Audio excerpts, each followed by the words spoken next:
So if you're wondering why I have Vance Nichols on the show today, you're wrong. This is not an episode of Hoarders. We're here to talk about his day-to-day with Dolly Parton and how he made his dreams come true. Hey y'all, thanks for tuning in to Johnnywood, the John Grimes Show. Talking the nitty-gritty here from Music City. Yeehaw! They say it ain't who you are, but who you know. Fake it till you make it go high when they go low. Standing out is gonna be a lonely road. So I'm following the one that's paved in rhinestones. Must be doing something right. I'm just gonna shine my light, 'cause I've never been one to do things by the book. Say the bleach went to my brain, say my dreams are so insane. Oh, but I'm just gonna do what Johnny would. Call me shady, I'll spill the tea. That's a compliment to me. Oh, but I'm just gonna do what Johnny would. Oh, I'm just gonna do what Johnny would. Honey, now let's keep it real. We're keeping it real today. Yes, we are. This is one of my nearest, literally, and dearest, my neighbor, Vance Nichols. So glad to have him here. I feel like we're kind of like cut from the same cloth in so many ways. Yeah. It's like, who can fill up a truck? Who can get more on the back of a pickup truck? Kind of thing. Depends on the day. little Sanford and Son trivia there for you. We might have been the original, the pilot episode. That's right. But anyway, it's so nice to have you here today. Glad to be here. Gosh, Absolutely. we met probably 24, 4 years. I was going to say almost 25 years ago. Yes, I think you played piano, did you? I did. At my house I did. on Valeria. This is a funny story. I had fallen earlier that day, halfway down the steps, because I had gotten these new shoes that had like cloggy clunks on them, this big, and I tumbled, and I thought I had broke my wrist. Oh, so no. I had went to the emergency room, and they had given me, I think it was Lortabs. I don't Oh. know. I'd never taken anything other than an aspirin.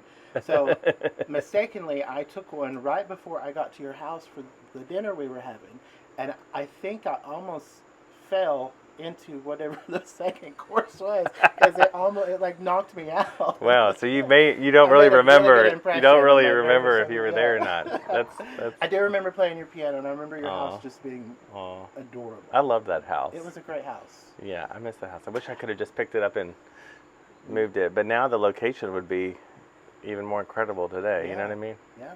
That's when but Brenda Lee was like street over. Remember that? That's Did you right. know that? I Remember think that? I did know that. Yeah. So That's anyway, awesome. Yeah. but anyway, so today we're kind of talking about like, the idea of Johnny Wood is, I believe we have the power to do anything we want to do in life. It helps when you have a good backbone, good love, somebody to, cheer you on and everything. But gosh, we're both kind of fearless kind of creatures, like tell us no, we're going to find a way. Yeah. I think that's an only child thing. Only child thing, probably. For sure. Yeah. Yeah. But I love a challenge. Mhm. Where there's a will, there's a way. I definitely agree with that one. Yeah. But you started in theater. When I first remember you meeting you, I feel like you was it Smoke on the Mountain or one of those? Yeah, I was doing. Had been doing theater a lot since I was young, and then when I moved here, I was doing a lot of that too. I don't remember exactly what I was doing. It probably was Smoke on the Mountain. I've been doing that one for years and years and years, and I'm probably too old to do it now, and I still get calls to come and do it. And I'm like, I'm Aw. not 16 anymore, y'all. I could play Mother, but I'm really not 16. I can't. When pull it you off as much when you anymore. were, sort of in theater, like, is that what you thought you were gonna? Did you have a career in mind at a young age? Your parents always want you to do something. They want you to, and society seems to want you to pick something, start in high school and start focusing on that. And I mean, that sounded fine, but I don't know. I like too many different things to really settle on something, and I don't know that I still have. I mean, I have. That's and I me. Like haven't. this is like another thing. Yeah. You know? So I knew theater was something I loved. I didn't know if it's something I wanted to do necessarily for a living, but I knew it's one of the things I wanted to do. Did that open doors? Was that like a segue to anything in particular, or just meeting people and making roots in Nashville? Or Yeah, I with theater you do a lot of musical theater too. So and I sing. I'm not like a singer. I didn't move to Nashville to become a singer or anything like that. I can sing. I'm not the best, but I can hold a tune. With my own, you know. I'm a musician. I have your CD. If anybody wants to look it up, that's right. Fontanelle Records. Not anymore. you were country when Country was cool. and now Lainey Wilson has Country's Cool again. Nice. They didn't know you were you were keeping it cool. I was keeping it cool. You were She keeping got it till cool. she did. Barbara retired and Vance kept it alive, and now Lainey's She's keeping it going. keeping it going. So with that, when you're doing art and you're a creative person, you're always looking for other things to add to what you enjoy doing. So theater and singing and music, well, okay, I enjoy singing, I'm not going to be like a huge star singing or anything like that, but if I can make some money at it, yeah. So I started hosting karaoke, which was fun, and then met some sweet girls that I kind of just clicked with, and it just became like sisters to me. And then they happened to have an aunt that I adored and had always adored, and they lovingly recommended me for things. Okay. So, I started doing that. Now, who are we talking about? Aunt Louise, Aunt Barbara, or Aunt Dolly? Aunt Dolly. Oh my! Dolly So you went Parton. straight to the Dollywoods. Yeah, the Dollywoods. Yeah, no, but her nieces were good friends of mine, and Is that Heidi or Heidi? Okay. Yep. Okay. And Hannah, and we were at a birthday party for one of them. Kind of how I started working for her years ago. We were in East Tennessee. I can't remember whose birthday it was, but it might have been Hannah's, I think. And Dolly's creative director, Steve Summers, came to the party. It was during the opening of Dollywood, so there was a lot of family and stuff up there with that. Well, he came because he's good friends with everybody, and he got there, and it was at Mellow Mushroom, so it was great, good pizza. And he's like, I can't stay long. I've got all this to do, and one of my seamstresses is sick, and I'm short a person, and I've just got a lot of stuff to finish before tomorrow because they were doing a taping that year. And Hannah just slightly mentioned, well, Vance can sew. And he just kind of looked at me. He's like, can you sew? And I'm like, yeah. And so he's like, come into my hotel, blah, blah, blah, be here in 45 minutes. I need you. So that's kind of how it started. Did you bring a hot glue gun for backup? Right. No, he had all that. So we did. When in doubt, with the hot glue gun. Oh, I travel with it now. My kit is crazy now. But I got there, and I had a really, really quick lesson. I didn't sew any that day, but I did have a really quick lesson in rhinestoning. Uh-oh. So, and I ended up rhinestoning the dress she wore for pretty much the most of the special. It was the 25th anniversary taping for Dollywood. Oh, neat. I believe it's been 40 years now that they've been up there. Not 40 years since you did the rhinestoning. No. Let's get that correct. Yeah, 40 years of Dollywood. But so I did that, and Steve was just happy with my work. Okay. And so they started calling me anytime she was busy or doing like a world tour, and they needed extra people. I would come in on contract and help and do that. And then I started decorating Hannah's mom's house, Dolly's sister Rachel, for Christmas and doing that. And is this a good time to plug? They have a cookbook coming out? They do have a cookbook coming out. Yes, I have a copy. I should have brought it to show it. Is it Hey Good Cooking? Good looking cooking. Good looking cooking. It's really good. I love the pictures. They're fabulous. The pictures are so good. The colors. Like who did y'all work with on that? Aubrey Peck, wonderful photographer. I really enjoyed seeing her, how she photographed food and how intense it is. Yeah. Like I've worked with a food stylist before. You don't think that there's so many tricks. somebody and- there's somebody who does all this stuff. Yeah. It's like a real thing, you know. Yeah. It's very specific. So she, did all that. I did all the sets for it and all the decor. We had this big house, and I just did every season. It kind of strolls through the whole year Yeah. of recipes. So you did some of the setups for the book, or I did or all the sets all of for them? the Wow, book, they look so good. Thank you. It's good. Maybe we can share some pictures or something. Yeah, absolutely. Because I love the colors and the trucks and the way that with the costuming, and it was really well done. They did good. I didn't know you did that. That's pretty Did all the amazing. set design, and then of course Stephen Riley did all the clothes. and Okay. It was really good. And Steve Summers has worked for Dolly He's forever. been with her for 30 years now. Her creative director and my boss. Yeah. And Dolly's Okay. boss too, but she's the boss. But He was kind to me. I'm trying to think what award show it was, but I was looking for. It's when people were starting to get more open about wigs and stuff. Like we Yeah. kind of, and it's like everybody has a wig on these days. right. But I remember asking him about where Dolly got her wigs, and he was really nice. He told me about, all that went into them, Yep. rooting them, changing the tone Process to of the it, color, whatever she was wearing, cooler blonde or the golden blonde. Yeah. And he even, That's a whole world I know nothing about. yeah, he even told me where to find them. Yeah. And I Steve's great. thought that was really neat. Yeah, he's great. He's a wealth of knowledge. Yeah. He and I are from I'm from Rockwood, Tennessee. Okay. Which Where's is, that at? It's about 40 minutes west of Knoxville. Okay. So I was born there, and it's like when you start, if you're going to Knoxville, you're going down the mountain there, and you can see into the valley, that little town. That's where I was born. Now, I Okay. lived up on the mountain for most of my life, but I was born in Rockwood. So he was from Harriman, which is just right next to Rockwood. So it's kind of funny that he and I both are these very creative Yeah. people and lived right next door to each other. We were rivalries in high school as far as our How did football teams. But how did if briefly how did he get to Dolly? Because I feel like we all kind of there's this Yeah. energy or a thing. It is. So I love his story. Steve, it was something for college. I want to say he had to have a credit for college or something to do something with the arts or performing or something. He was a visual merchandiser Okay. for a store. I don't remember the store. I should ask him. But then he saw they were having auditions at Dollywood for singers and Okay. dancers, and he could do all That's that. right. He I did it in high I think school. I knew this part. So he went and auditioned, got hired, and he was there for like 15 years, I guess, Yeah. maybe. And he didn't like how his costumes fit. He's like, well, why is this?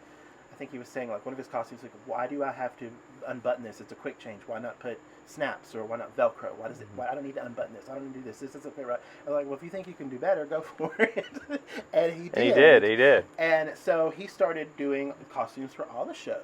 Yeah. And then he caught Dolly's eye. He started doing stuff for her when she was coming to the park. She always has little themed costumes. Do you remember around what time or what era, what Dolly era that would have been? I would say that was the late 90s, probably Okay. 97, 98. Okay. I would say. And then finally she said, okay, I'm moving you to Nashville. And she brought him to Nashville, and she trained him Wow. how to they worked together, obviously, but she trained him how to make sure Collaborate. she looked good. Yeah. And he's amazing. So does she have a good natural eye of what looks good? I think she does, yeah. I know she always talks about doing her own makeup, Yeah. and she just Yeah. it was just natural. She I knew think what she very wanted much to look so. like. Yeah. Yeah. And if she doesn't, Steve does. And I Okay. think they're the perfect little pair Yeah. for that. Like, she always looks amazing. It's funny how many people came out of Dollywood. Yeah. This. I mean, we could go on and on about what Dollywood's done for so many people. I always wanted to work there. That was like, Yeah. I did when I was little. My grandmother loved Dolly. My Papa loved Dolly. I remember when I was really little, he had a postcard of Dolly, like, the living room, and he had this big opening to the kitchen. Well, they had the molding. They'd have things shoved behind the molding just to hold a little country house. And he had I think I did that over here today to hold back a curtain or Yes. something. But he had a postcard of her up there, and I remember being like 3 or 4, and I would say, "Papa, who's that? Who's that lady?" And he would joke. He said, "That was She's your a mama when I first met her." And so I didn't know any different. I thought it was 3, 4. I thought, "That my mama." There was just She was a town something. tramp. Well, she was I was just kidding. beautiful, right? Yeah, no, I'm just But joking I because thought it Dolly was so will pretty. will say It, a year or two later, I realized it was not my mama. And, Yeah. But they, you're from East Tennessee. Yeah. You love Jesus, UT football, and Dolly. Yeah. And not necessarily in that order. Right? So I was trained to love Dolly. We love Dolly in our household. So I know, like, working with, trying to think, I think Susie Boggess, Mandy Barnett, a lot of those people got their start at Dollywood. yeah, they did. And there's somebody else I was just reading about. Our neighbor, Brenly Brown, she played at Dollywood last summer. So we got to go. I was disappointed the Dolly museum was closed. Yeah, it's but open now. Now it's open. It's back open. They did a complete, that museum was 24 years old. Yeah. So it needed an update. I got to go on the bus. The bus is great. Yep. But it just reopened about a month ago, and her niece Rebecca kind of spearheaded that with Dollywood, and it's amazing. It's amazing. My favorite Dolly thing I remember was the interview she did with Barbara Walters, where she was on a bus. Yeah. When she was talking about just what she wanted to see her life look like, and down the road, her goals, and she knew exactly what she wanted, what it was going to look like. Already had this confidence of that I struggle with caring about what people think, and she was so sure of herself. Yeah. I'm almost 50, and still trying to get there, but Dolly was probably 30 in her 30s then, and that would have been probably around late 70s, early 1980s, something like that. And but she was so sure of her of herself that I think that was such a moment or that's when I really thought Dolly was so cool, because she didn't question herself or what she liked. Yeah. That's something I feel like I've struggled with. You know what I mean? Mm-hmm. Like when you were talking a minute ago about what job we were supposed to have when we get out of school, it was like hairdressing didn't fit into that for me, for the way I was raised. You know what I mean? And certainly nobody in where's Dolly from? Sevierville, or I'm sure they weren't all running in droves to Nashville, or because she wanted to be bigger than Nashville though. That was part of the. I mean, I love that story of her graduation when she got up to say what she was going to do, and everybody laughed at her. Huh. And she's like, "Why are they laughing? I'm serious." Like, she was serious even back then. She knew exactly what she wanted. I've kind of always had an idea of things I wanted. I just wasn't always sure of how to get there, how to achieve those, how to make them, how to manifest them, how to make them happen. So I think it's been always a lot of trial and error with creative people. We try things. Oh, that didn't work. Okay. I've never had a failure. I'll say that. I remember when Vance opened Fezziwigs, the holiday store. Yeah. It was more than Halloween. Yeah, it was all holidays. Christmas and everything. Dream, yeah. But I loved it. People still talk about it. I know, and I still kind of do little pop-ups now and then, and like some people might, I didn't stay open that long. But I didn't consider it a failure. But it still seems like it was a part of history. It was for White's Creek and for your story, for my story. When the thing is about us being friends, like when you go and do something like that, it makes me think, oh, I can do this, or Vance did that, and it seems like as we get older, we kind of gravitate, not even consciously, but like subconsciously, we sort of like, we kind of become like it's a force, like a magnet. And I have so many people in my life today that inspire me, and like I feel like the sky's the limit. You know what I mean? And this show is a little out of my box because I'm not used to being on camera. I'm usually behind the scenes. Right. Same, so you too. Part, But it's like there's anything that's worth doing. You have to have a little skin in the game or a little sweat. You know. So I'm trying to push through and do this because I feel like I think back to my childhood. My parents were so supportive of anything I wanted to do, but I don't know that everybody has that. Yeah, I don't want to say I didn't have that. I was my parents are great. I adore them. But I didn't see them a lot. They worked. They were such hard. Did you have a workers. grandmother? I Or? had grandmothers, yes. But my parents were always working, so I didn't really see them. I got off the bus at my grandmother's house, and my dad would pick me up at night sometimes, or if it was late, I'd just sleep there and get on the bus the next morning. So my dad would take me to. I had to get a soap opera digest or a soap opera magazine, and he would wait in the truck, and then he would take me to Joann's Fabrics because I was working on always had a project or craft or something. I sold crafts at fairs growing up, like church, kind of high, the fall festival, craft show, craft fair. Yeah, I lived for that. So I was doing those things early on, and my dad, let me do anything. I love my dad. Whatever I wanted to do, I had supportive parents, and I think that was the foundation. And my grandmother, having somebody. Yeah, somebody. Doesn't have to be family, just anybody. And my parents, had they been able to be there every day, they were having to work. They were having to work both, very hard workers. I get my work ethic from my parents. Yeah. Absolutely, hands down. I've been working since I was 11 years old, and I haven't stopped, and I never will. Wow. But my grandmother's, my mama. I'm a slacker. I didn't start until 13 or 14. Oh, I was doing my grandmother's hair at 11, though. That kind of. That counts. I did have appointments. That's right. I mean, but my grandmother's, I think they knew I wasn't going to grow up to be like in the army or do construction or anything like that.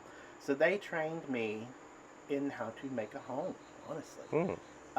They taught me how to cook. They taught me how to clean. They taught me how to sew. They taught me how to craft. Yeah. All these fun things we would do all summer long, getting ready for fall and winter craft shows. I thought we were just doing it because it was fun. You got to store your acorns. Yeah, but just all this stuff. They were doing it because they didn't have any money. Like that's how they put food on the table. Was doing all these craft shows in the winter, and I didn't. I didn't know that. I thought we were just fine. I just thought I had really fun grandmothers that loved to cook and clean and sew and do all this stuff, and they saw that I was interested. Yeah. My mom says her mom, my granny, never taught her how to cook anything, and she'd already had a bunch of kids by the time my mom's a baby, so I think she was done being the teacher. Well, then she has all these other grandkids on my mom's side. None of them really showed any interest in any of that until I came along, and I was like, well, Granny, what's that? Or, hey, Granny, can you show me how to make cookies? Yeah. Or I would call her last minute, on a Sunday evening, Granny, I need a costume for school tomorrow. I gotta have it. And she would, that worked 3 or 4 times, and then she's like, you need to come up here. I'm gonna show you how to do it. Was it Hocus Pocus? No. You just need to borrow Granny's vacuum. Yeah. I think I still have a vacuum here from. That's great. That's from a good vacuum. A few years ago. Yeah. I wonder where that Nothing was. sucks like a Hoover. That's a good one. That was a good vacuum. Yeah, our Halloween parties, we'd have vacuum cleaners left behind. Shoes. You think Cinderella would have had came and left, and who knows what happened after. But I do think I would have had a vacuum when you were there. But yeah, so I had that support of my grandparents, and with everything from my music to everything. I started playing at church when I was 12, probably 11, 12, and that just kind of, all of those things were things I had interest in, and I thought, how can I make a living doing all of this and enjoying it? And I've just tried to create little ways of doing that. And Dolly has been a huge lesson, of course, being able to be in a creative aspect. Do you have a pipe dream still that might have to do with Dolly? I don't even know if I would say it's a dream, because I feel like anything is possible now, or you're doing it. I'm doing it. She's so good. The thing about Dolly is she is really good at picking out people to put within her circle and trusting them to just do a good job. And she knows, she doesn't have to worry about it. So the thing about Dolly is she's good about picking out people that can, do what she needs them to do perfectly. She knows how to do that. She's just got this gift of finding the right people. And I know she prays about that too. Like, send me the right people, take away the wrong ones, And I think that's a big thing too.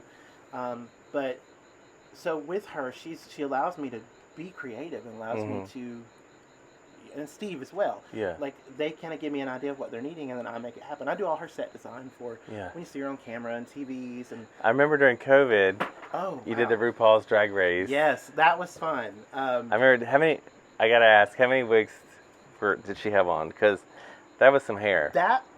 Probably 2 or 3.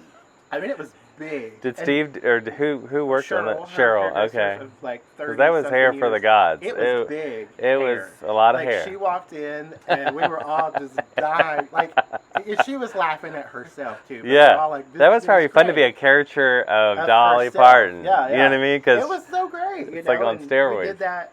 Boy, that year was crazy. Yeah. And we did so much that year. Just our 3 or 4 of us. I had to learn how to do Zooms. I had to learn how to do a teleprompter, like all this different stuff that I'd never had a clue. We just did it, and we got through it. Thank God, and Dolly. And Yeah. we did. But that was a fun one. Yeah. Steve's like, just go pick out whatever you need out of the wardrobe, and I pulled all these things from a lot of things she's done for the LGBTQ community. Yeah. And I had all these Easter eggs for the fans in this set. Oh, wow. I don't even know if some of them saw them, some of them didn't. Huh. I don't know, but I have all these fun things that she has done over the years as the props. I love the detail. Yeah, yeah. And then, fast forward, y'all are doing the Dolly Parton. Yes.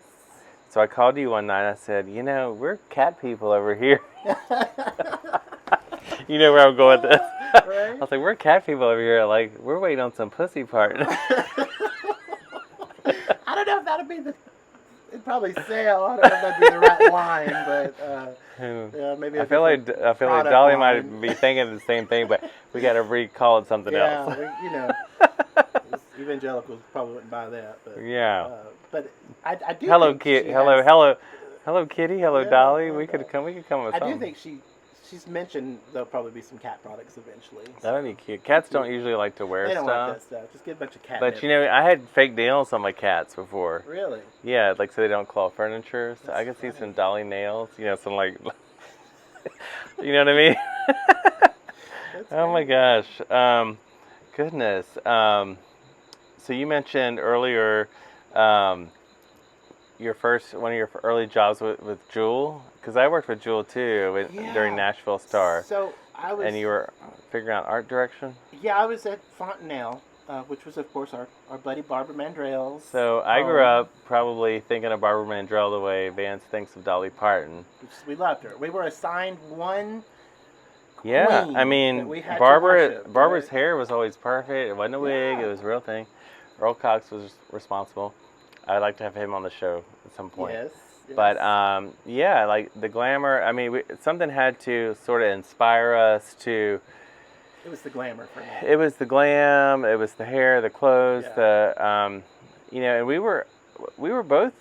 I'm from Maryland, but I was from the lower part. We were farmers. Like I feel like I was country. I was. And I think when we saw that country elevated, the glamorous side of it, the whether it was the sequence or the makeup or the hair, like that was something that just stood out to us. It stuck with us. So I totally remember watching the Country Music Awards, seeing Barbara Mandrell or Dolly Parton, and there was just that they captivated my attention. Yeah. And growing up watching TNN and all these and the stuff, it's like Nashville. I feel like I could fit in here. You know what I mean? Same. Like Yeah. I felt like I could. Nashville wasn't. Wasn't too big. Wasn't too big. Or scary. Or scary. It is now.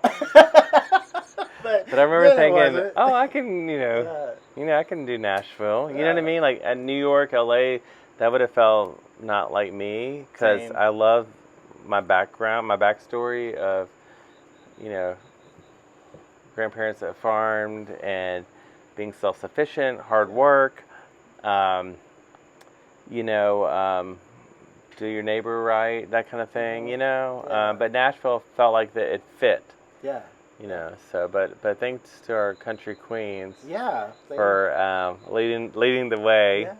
Yeah. But yeah. So, but yeah, worked with. At Oh, Fontanelle, yeah. I came. I Yeah, tell me was about friends Fontanelle. with Barbara's daughter, Jane. Fontanelle was Barbara Mandrell's Mansion, home, largest estate. log home. Fabulous. Funny when her husband Ken would speak about them living in Whites Creek. You know, I had moved here, gone to college, was looking for a house, and I even started to look out here because I think he had a company or something that had maybe done some spec homes or something in the area. So I was starting to look for like a farmhouse or a log cabin. You know, Barbara would talk about, Beautiful Whites Creek, the proximity to the airport, back to the TNN days and all that stuff. Yeah. But it just, it kind of put it on the radar, and we've had some great neighbors. I moved here because of you. Aww. I mean, I love I that. remember Halloween. We'll get back to that Jewel story, but Yeah. I remember Halloween. This is very inspired.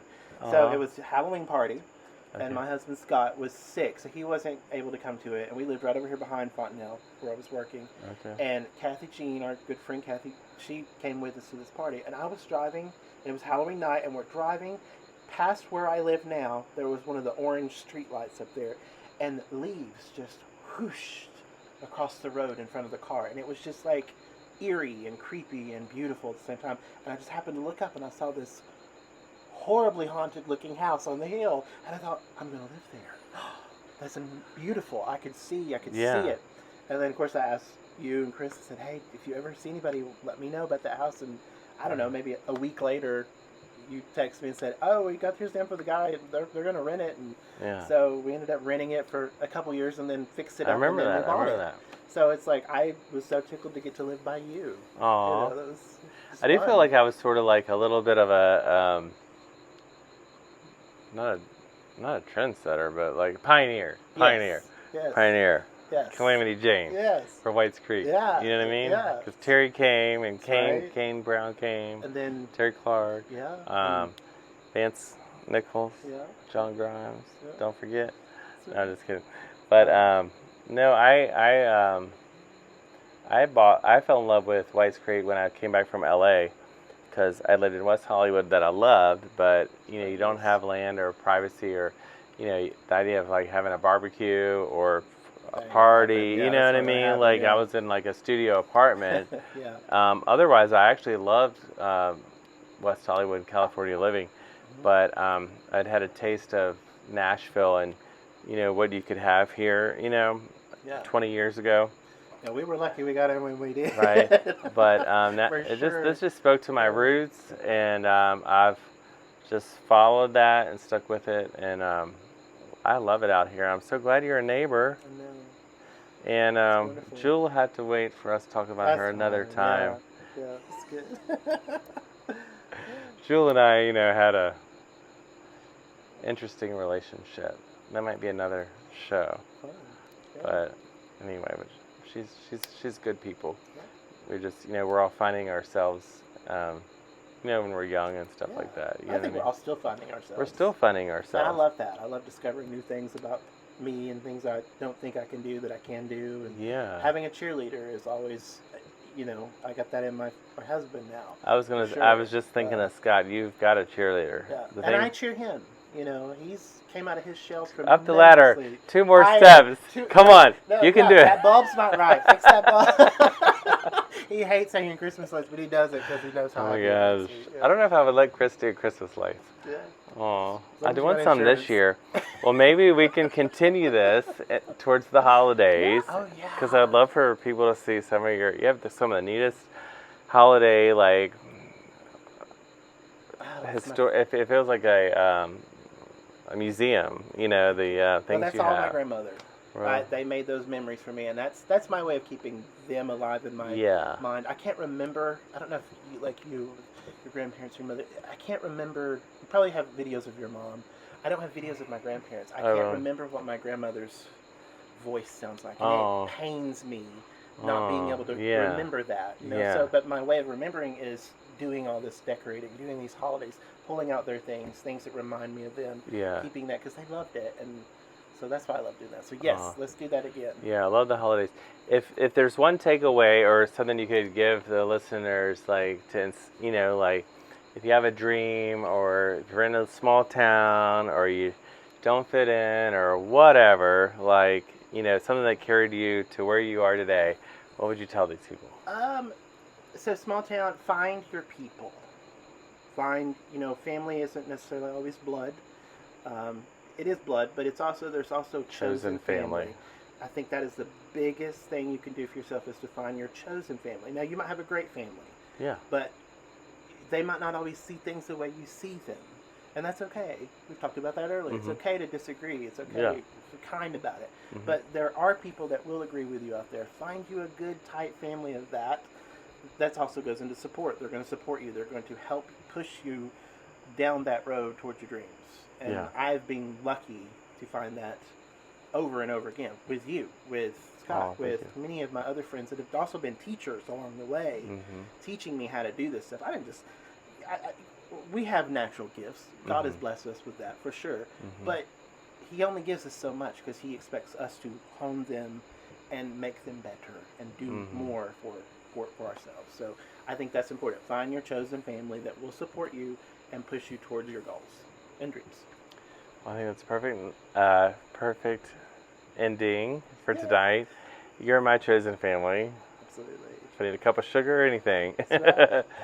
All right now, talk is cheap and time's expensive. Thanks for tuning in, and please subscribe. Have a good one.